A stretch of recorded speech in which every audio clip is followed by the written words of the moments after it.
Hello friend, कैसे हैं आप सभी लोग। आप सभी की तैयारी कैसी चल रही है यूपीटेट सिपटेट। और उसके बाद अगर केवीएस की भी कोई वैकेंसीज आएगी उसके बारे में भी हम आपको इन्फॉर्म करते रहेंगे।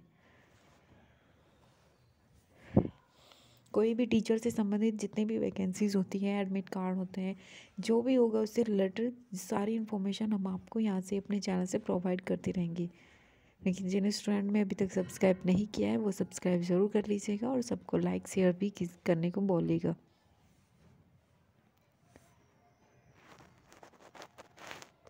ठीक है। अभी हमने सबसे पहले अपना हिंदी का ग्रामर स्टार्ट किया है यूपीटेट के लिए। उसके बाद ये सुपर टेट में भी इम्पोर्टेंट होगा। अब कि जहाँ पे भी हिंदी का ग्रामर आएगा या हिंदी का सिलेबस होगा वहाँ पे ग्रामर ज़रूर आता है। तो इसके लिए हमने अभी अपना हिंदी का ग्रामर स्टार्ट किया हुआ है।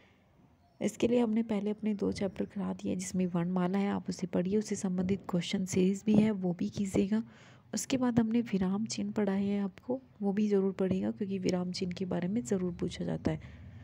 उसके बाद अब हम 3rd चैप्टर स्टार्ट कर रहे हैं अपना संज्ञा। ठीक है, तो अब हम यहाँ से संज्ञा चैप्टर स्टार्ट कर रहे हैं। इसमें क्या है कि संज्ञा के बारे में बताया गया है कि संज्ञा क्या होती है, संज्ञा कितने प्रकार की होती है। आपको इसको 2 क्वेश्चन जरूर मिलते हैं। एक तो संज्ञा की आपको छांटनी होती है कि इनमें से कौन सी संज्ञा है, व्यक्तिवाचक है। इंग्लिश के ग्रामर में भी ऐसा ही आता है कि नाउन के बारे में बताइए कि नाउन इनमें से कौन सी है, मटेरियल नाउन है, प्रॉपर नाउन है, कॉमन नाउन है, कौन सी नाउन है। तो ये आपको पता होना चाहिए। हिंदी के साथ साथ अगर आप इंग्लिश वाला ग्रामर भी साथ साथ पढ़ेंगे तो और भी समझ में आ जाएगा।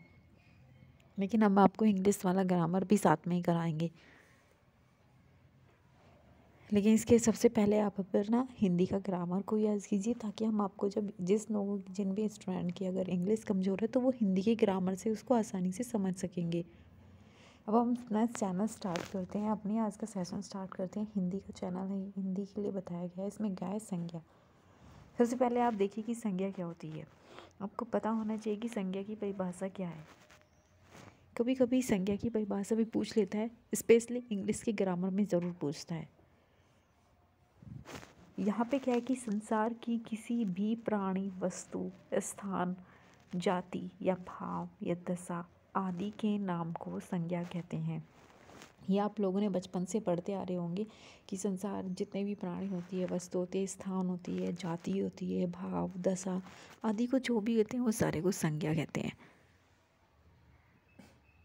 तो इसलिए हम आपको आज पूरी इसमें बता रहे हैं किस तरीके से आप संज्ञा पहचान सकते हैं, कौन सी संज्ञा होती है, कितने प्रकार की होती है, हिंदी में कितनी होती है। ये सारी चीज़ें आपको आसानी से यहाँ से प्रोवाइड करा देंगे हम अपने ही चैनल से।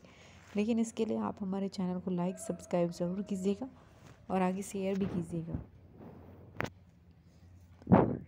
अगर आप लोगों ने हमारा पुराना यूपीटेट पेपर जिसने भी दिया होगा और उसने हमारी हिंदी की या सीडीपी की जो भी क्लास ली है तो उसको पता होगा कि हमारी हिंदी में से कम 12 या 13 क्वेश्चन पूछे गए थे हिंदी के ही सिर्फ ओनली। और सीडीपी की अगर हम बात करें तो सीडीपी में कम से कम 10 से 12 क्वेश्चन भी सीडीपी के ही आए हुए हैं। वो बहुत सीमित चीज़ें पढ़ाई गई थी उस टाइम पे, टाइम कम था। लेकिन अब फिर भी अभी तक तो फॉर्म भी नहीं आए हैं। पूरी इन्फॉर्मेशन हम आपको दे देंगे कि फॉर्म आएंगे जब भी भरे जाएंगे पूरा नोटिफिकेशन आपको प्रोवाइड कर दिया जाएगा। तो इसीलिए हम आपको एक एक चीज़ को बहुत आराम से पढ़ा रहे हैं। जितने राइटर्स हैं उनकी बताएंगे, पूरा ग्रामर पढ़ाएंगे हिंदी का। आपको एक भी क्वेश्चन छूटेगा नहीं वहाँ से। और जितने प्रीवियस पेपर क्वेश्चन आ रहे हैं वहाँ भी हम आपको ही कराएंगे। ठीक है, अभी आपको समझ आ गया होगा कि संज्ञा क्या होती है। संज्ञा के किसी भी प्राणी, वस्तु, स्थान, जाति, भाव, दशा आदि को संज्ञा कहते हैं। ये आपको पता होनी चाहिए कि संज्ञा किसे कहते हैं।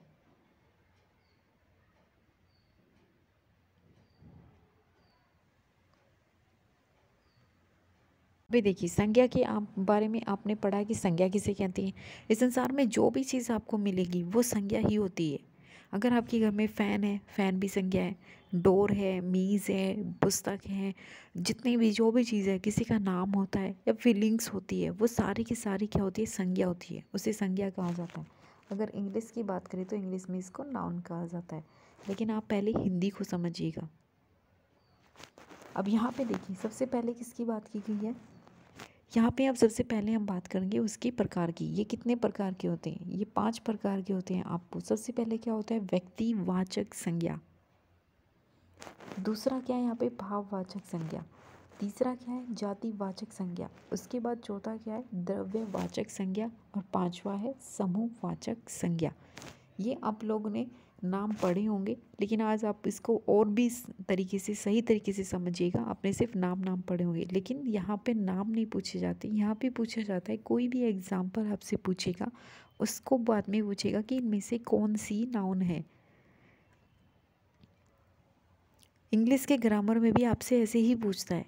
अगर कोई फीलिंग्स देता है, कोई मटेरियल देता है, तो वहाँ से आपको पूछता है कि इनमें से कौन सी संज्ञा है, कौन सा नाउन है। तो आप इसको बहुत आराम से समझिएगा, एक एक चीज़ को समझिएगा, तो फिर आपको दोबारा पढ़ने की ज़रूरत ही नहीं पड़ेगी। अब यहाँ पे आपको पता होना चाहिए कि व्यक्तिवाचक संज्ञा है, समूहवाचक संज्ञा है, जातिवाचक है, द्रव्यवाचक है और समूहवाचक है। अब आपको पता चल गया होगा कि संज्ञा किसे कहते हैं, संज्ञा कितने प्रकार की होती हैं। अब हम आपको बताएंगे कि व्यक्तिवाचक संज्ञा क्या होती है, भाववाचक संज्ञा क्या होती है, और जातिवाचक, द्रव्यवाचक, समूहवाचक, ये सारी चीज़ें क्या होती हैं। इसको आप एक एक करके समझिएगा, बहुत आराम से पढ़िएगा, तभी आपकी समझ में आ जाएगी।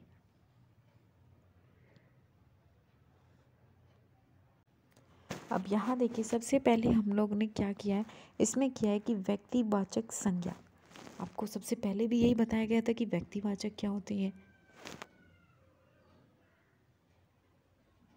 ये क्या होते हैं, ये होते हैं व्यक्तिवाचक संज्ञा। अब व्यक्तिवाचक संज्ञा की परिभाषा पढ़िए, वह सब जो किसी एक व्यक्ति, वस्तु, स्थान आदि का बोध कराता है या करवाता है, उसे व्यक्तिवाचक संज्ञा कहते हैं।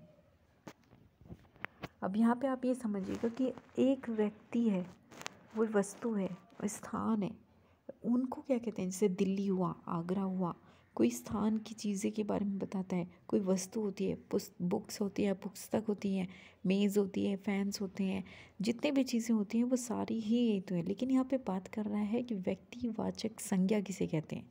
अब यहाँ देखिए, राम क्या है, राम किसी व्यक्ति का नाम है। शाम क्या है, शाम भी किसी व्यक्ति का नाम है। उसके बाद यहाँ पे टेबल है, टेबल क्या है, टेबल बैठने का वह साधन है जो किसी एक नाम को सूचित करता है, इसलिए यह भी क्या है, एक व्यक्तिवाचक है। आपको जब परिभाषा पढ़ाई गई थी तो वहाँ पे यही बताया गया था कि जो इस संसार में जितनी भी चीज़ें होती हैं उनका नाम होता है, प्राणी होती हैं, सब कुछ क्या होते हैं, नाउन होते हैं। तो यहाँ पे स्पेशली व्यक्तिवाचक नाउन की बात की गई है। तो व्यक्तिवाचक नाउन में क्या होता है, किसी का नाम होता है, वस्तु है, ये भी नाम होगा, स्थान होगा, वो भी नाम होगा। जैसे यहाँ कुर्सी की बात की गई है कि कुर्सी क्या होता है, बैठने का वह साधन, किंतु एक नाम को सूचित करता है कि ये क्या है, कुर्सी है। पंखे की बात करता है तो पंखे का मतलब वो भी एक नाम को सूचित करता है। अभी देखिए, यहाँ पे क्या है, कार, कार क्या है, यातायात का साधन है, किंतु ये यातायात नहीं है। कार एक माध्यम है और इसके कारण यह एक व्यक्ति को इंगित करता है। कार यातायात तो नहीं करता, लेकिन एक चीज़ है, एक नाम है वो भी, जो व्यक्ति को इंगित करता है। उसके बाद नेक्स्ट क्या है, दिल्ली। दिल्ली क्या है, एक राज्य है, किंतु पूरे देश नहीं है, इसलिए यह क्या है, एक व्यक्तिवाचक है। यह एक व्यक्तिवाचक के रूप में संबोधित कर रहा है। मुंबई भी क्या हुआ, मुंबई भी क्या कर रहा है, एक व्यक्तिवाचक को संबोधित कर रहा है। तो ये आपको पता होना चाहिए कि व्यक्तिवाचक संज्ञा को हम कैसे पहचानेंगे। आपको एग्जाम्पल में अगर किसी का नाम दे देगा और वहाँ से आपको बोलेगा इसमें से व्यक्तिवाचक संज्ञा को अलग कीजिएगा, तो ये आपको पता चल जाएगा कि किस तरीके से हम व्यक्तिवाचक को अलग कर सकते हैं। किसी का नाम हुआ तब भी कर सकते हैं, या कि कोई वस्तु हुई तब भी आप उसको अलग कर सकते हैं। उसको नाम से कोरिलेट कीजिए, तभी समझ में आएगा। अब आपको हिंदी के क्वेश्चन पेपर भी उठाने होंगे, इसमें से ये देखिएगा कि इसमें से संज्ञा पूछी जा रही है, वस्तु है, व्यक्ति है, कौन सी संज्ञा पूछी जा रही है, मटेरियल, द्रव्यवाचक के बारे में बात कर रहा है या फिर भाववाचक के बारे में। तो ये चीज़ें आपको साथ साथ में पता होनी चाहिए, तभी आपकी समझ में आएंगी। अब यहाँ देखिए, ये दूसरी संज्ञा के बारे में बात कर रहा है। नाम क्या है, जातिवाचक संज्ञा। इसमें क्या है कि जातिवाचक संज्ञा, अब यहाँ इसकी परिभाषा पढ़िए पहले। इसको कॉमन नाउन भी कहते हैं। जो संज्ञा किसी जाति का बोध कराता है या करवाता है, उसे जातिवाचक संज्ञा कहा जाता है। वहाँ पे क्या था कि किसी नाम का प्राणी का, वस्तु का, व्यक्ति का, नाम का बोध कराता है। यहाँ क्या है कि किसी शब्द, जो शब्द किसी जाति का बोध कराता है। जैसे लड़का क्या है, लड़का जाति है, लेकिन लड़के में से अगर हम नाम को अलग कर दें कि रोहन नाम हुआ, ऋषभ नाम हुआ, अर्पित नाम हुआ, बहुत सारे नाम होते हैं, आपके घर में भी होंगे। अगर कोई लड़की का नाम सलोनी है, सालू है, मोहिनी है, ये सारी चीज़ें क्या हुआ, लड़का है लड़की है, दोनों के नाम हुए तो व्यक्तिवाचक संज्ञा हो जाएगी। लेकिन अगर ये लड़का लड़की की बात कर रहा है तो पूरे संसार की लड़कियों की बात कर रहा है, तो क्या हो जाएगी, एक जाति की बात। नदियों की बात करेगा तो पूरी नदियों की बात आ रही है, पर्वत की बात करना है, पठारों की बात करना है, तो आपको नहीं पता कि इसमें से किस पठार की बात कर रहा है, किस पर्वत की बात कर रहा है, या गंगा नदी की बात कर रहा है, यमुना की कर रहा है। नहीं, यहाँ पे सारी को एक ही सीमित चीज़ में कर दिया जाएगा कि नदी की बात कर रहा है तो सभी नदियों की बात कर रहा है।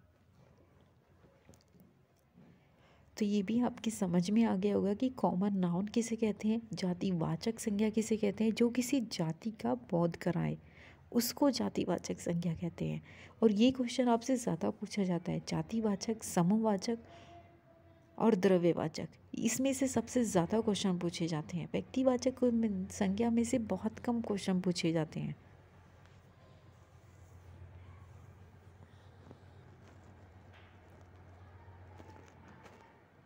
अब ये देखिए, ये तीसरी संज्ञा है। इस संज्ञा में क्या है, समूहवाचक संज्ञा। अब आज हम सिर्फ 3 ही संज्ञा कराएंगे, उसके बाद हम दूसरी कराएंगे। फिर उससे संबंधित जितने भी आपको क्वेश्चन बन सकते हैं या प्रीवियस पेपर में जहाँ से भी क्वेश्चन है, चाहे वो यूपी टेट से हो, सी टेट में हो, कोई भी 1-2 ग्रामर के क्वेश्चन पूछे जाते हैं, या फिर आर टेट में, आर टेट भी होने वाला है अभी, क्योंकि उसकी भी अब डेट आने वाली है। अप्रैल के लास्ट में आप लोगों का डेट भी हो जाएगा, तो इसलिए अभी से तैयारी कर दीजिएगा। उसकी भी कराएंगे साथ साथ में, लेकिन उसमें भी हिंदी का ग्रामर तो आएगा, तो वहाँ से इस चीज़ को ज़रूर पढ़िएगा। ये क्या है, समूहवाचक संज्ञा, यानी कि कलेक्टिव नाउन इसको बोला जाता है, इंग्लिश की बात करें। अब इसकी परिभाषा पढ़िए। जिन संज्ञा शब्दों में किसी व्यक्ति का बोध न होकर पूरे समूह या समाज का बोध हो, वह समूहवाचक या समुदायवाचक संज्ञा कहा जाता है।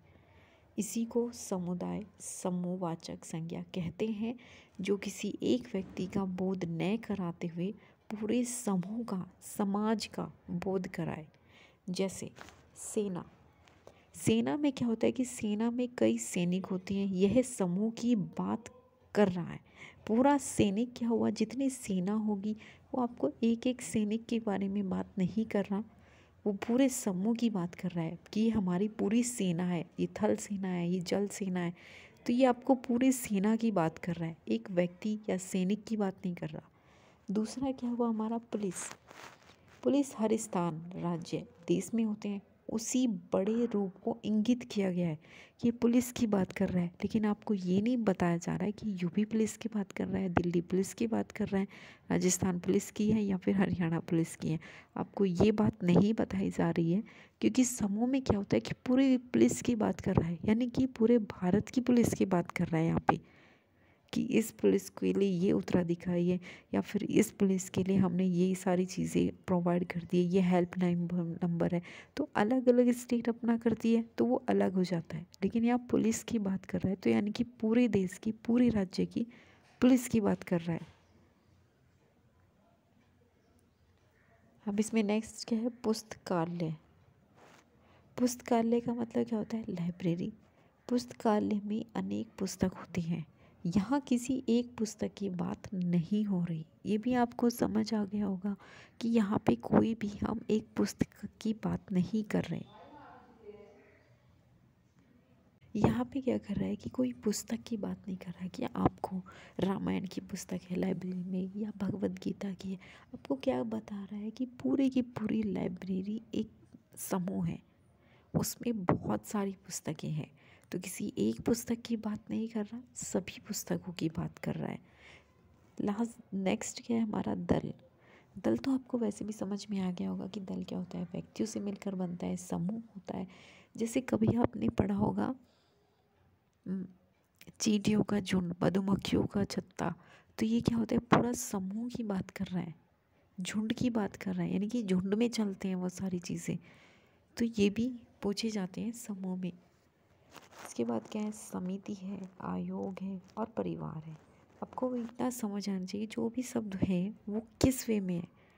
स्पेशल किसी व्यक्ति की बात कर रहा है, या किसी जाति की बात कर रहा है, या किसी समूह की बात कर रहा है। आप उस शब्द से भी समझ सकते हैं। आयोग की बात कर रहा है, सभी आयोग की बात कर रहा है, उसके बहुत सारे सदस्य होते हैं। परिवार क्या होता है, पूरा बड़ा परिवार होता है। आपको ये नहीं बताया गया एकांकी परिवार है, संयुक्त परिवार है, या इस परिवार में ये मुखिया है। सिर्फ ओनली परिवार की बात की गई है। तो ये आपको पता होना चाहिए कि जब समूह की बात की जा रही है तो सिर्फ समूह की बात करेगा वो। और समूह का मतलब होता है पूरा का पूरा एक समूह, एक समुदाय, एक समाज, इसकी बात कर रहा है।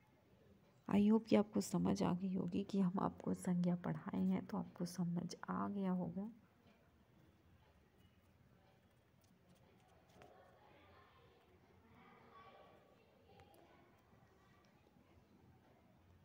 ठीक है, लेकिन अब इसको लाइक करना मत भूलिएगा, लाइक ज़रूर कीजिएगा और सब्सक्राइब।